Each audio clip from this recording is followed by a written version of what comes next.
it seems like there's like a health crisis going on. It seems like people are very sick. Obesity is still on the rise, even though we sit here and talk about fitness all day long. Yeah. Do you have any ideas, or, have you thought about this a lot? Like, in terms of, do you think it would be good to get into our education system, or like, what do you think are things that would be helpful? I mean, I think education is key. I'm not opposed to like putting warning signs on junk food, like the way they do with cigarettes in the UK. Or in the EU, they put like literally you can see like a diseased lung like on a pack of cigarettes, and it does a pretty good job. Yeah, I like telling you what the consequences are of consistent cigarette smoking. I think they've also taxed sugar, like they've taxed certain drinks and things like that. Yeah, in other countries. Yeah, I mean, I'm all about like letting people decide for themselves. What most people don't have is the information that allows them to make an informed decision, right?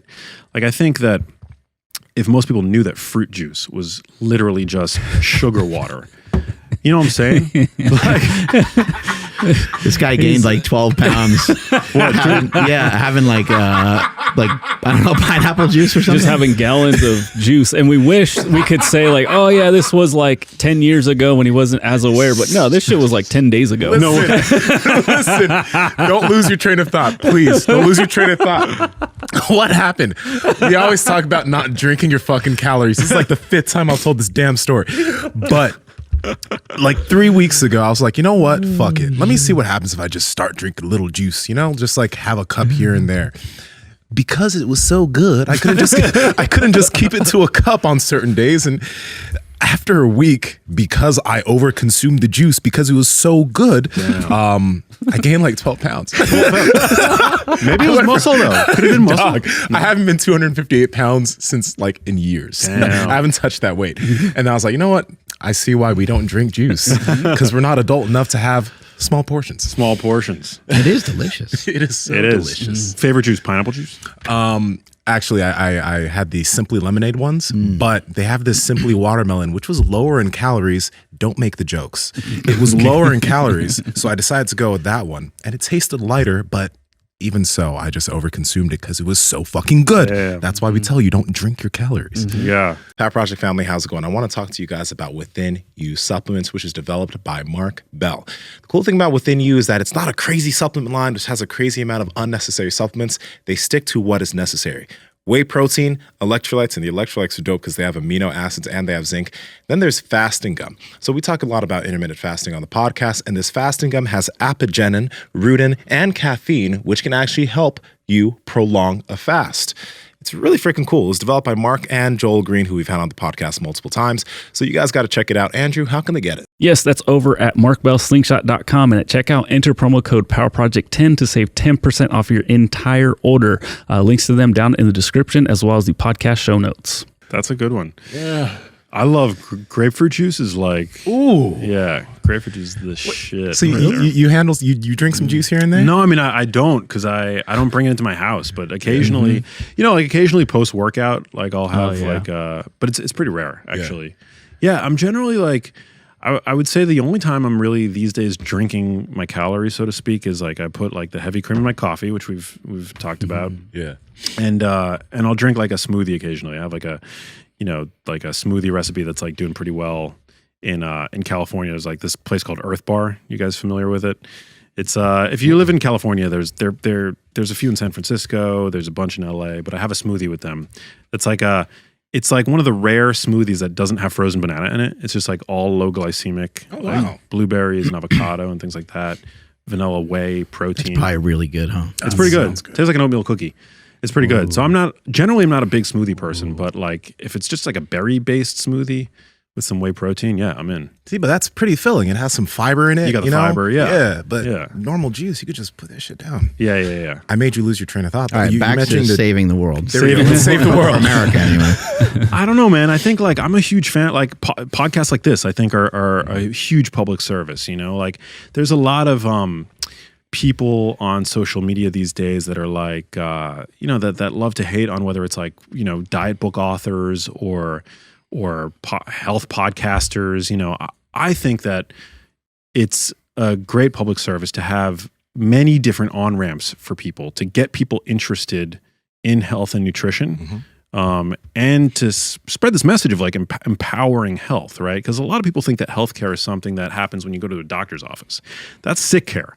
Healthcare is what happens when you're negotiating with yourself to get off the couch and head to the gym, when you're pushing your shopping cart, through the supermarket. Like that's where something we healthcare- should be practicing and working on every day. Exactly. Like it's a lifestyle.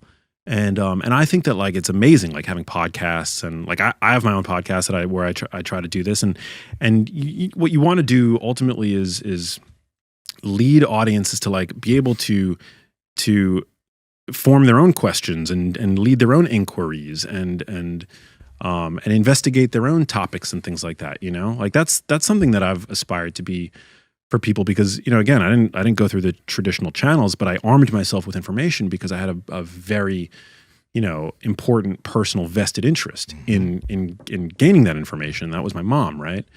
So for me, it's really important to just like if I could be anything to people, it's like to be an example, so that people then feel empowered to go out and do their own research and ask their own questions and things like that. Not necessarily to take everything that I say as gospel. Like that's not my MO. My MO is really just to like be able to arm people with information, and then if they want to take if what I've shared with them and then vet that or integrate it and see how that affects them and then tinker and iterate, to me that's I think like that's like a job well done. But yeah, I think ultimately like arming people with information so that it's informed consent. Like I think most people like when they open up, for example, like whether it's like the bottle of watermelon juice or the pint of ice cream, right? And like they intend on only having like a spoonful, and before they know it, they're looking at the bottom of the pint, right? It's most people That's don't. us. Every time. It's just that most people don't realize that like those foods are designed to be overconsumed. So it's not a moral failure. Like it's not a moral failure if like you can't moderate your consumption of foods that are literally designed not to be consumed moderately, right? It's not a moral failure. It's like you did exactly what you were supposed to do in that instance. So for people to kind of like to have that information, to know how food affects their behavior, I think that's like one of the major, I think, obstacles. Like if we can overcome that and get this information out to more people, then more people will be inclined to act on that knowledge. And a lot of times people will say, I'm just not that guy. I can't do that. I can't be like you. I can't. And I think what sometimes people are maybe not paying attention to is it's like, who struggles with these foods? Everybody. Yeah. Pretty much everybody has an issue with these foods. Pretty much everybody has an issue with social media to some extent. It's made to be addicting. It's made for you to be on there for too long. And it's easy to point to like our children and kids and be like, oh my God, all these kids, they're on TikTok and they're on all this stuff for way too long. But meanwhile, we're like, oh no, let me just finish this one last email. This is work related. Like what I'm doing is super important.